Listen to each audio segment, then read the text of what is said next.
গুরু গোলা গো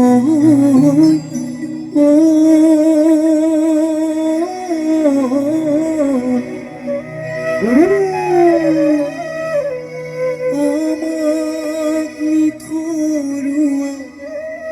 কৰি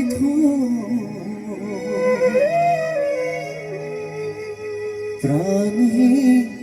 হল ক্ষমা দেখিছো তারি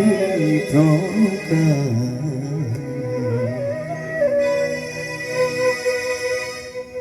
গুরু মোর গোলা গো